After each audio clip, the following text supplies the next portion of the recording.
Hey everybody, this is Ryan here from CNR Reviews. I'm going to do a quick review today on one of the pocket knives that I've carried for years now. It's the CRKT Ryan Model 7.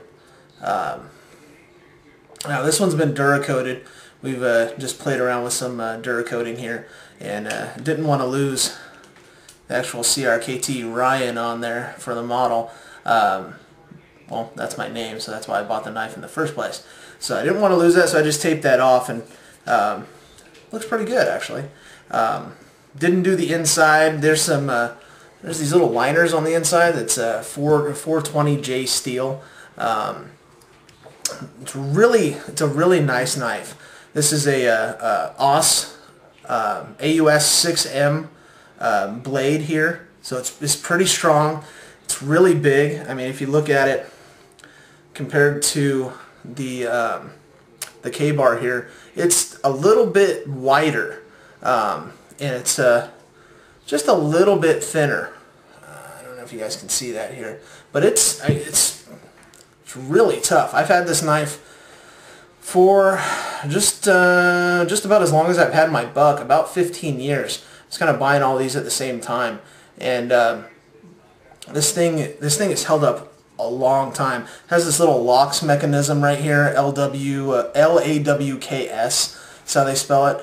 And what that does is it puts this little thing here. I don't know if you guys can see that. It actually it's supposed to turn this blade into a fixed blade by it puts a little spacer inside of the thumb takedown lever, or the one-handed takedown lever on the inside there, and it's supposed to make it so that you can't close it. It's not a lockback, and it's not as strong as a lockback. So I've seen these. Well, when I bought it for I think 35 bucks, somewhere around there. I've seen them go as high as about 50. I've seen them go as low as 14. Though, so they do have a couple different models.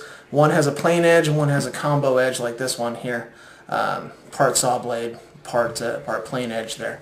And like I said, this thing has been used and abused. I mean, you guys have seen the K-bar be used and abused by me, and this one, I mean, I got it when I was about 14 years old, so you can just imagine the shit that this thing's been through. So it's got a Zytel handle here, which is basically like a glass-filled nylon again. Very comfortable in the hand. It's got a nice belt clip on there. Has a nice little finger inlet here, so you can actually get onto that, and then it's got a nice serration on the top for your thumb, so you can actually do some heavy cutting there if you need to. So for a little personal defense knife, I don't know, for a work knife, it works perfect. It's not really a stabbing blade. It's more of kind of a slashing. You know, cutting boxes open, cutting packages open, things like that. Tape works really well as just a standard in the pocket, cutting some rope. You know, maybe a camping knife also. Again, this is the CRKT Ryan Model 7. I believe it's the 6813 is the model number. So it's a good knife if you can find one. They're really good quality. Thanks.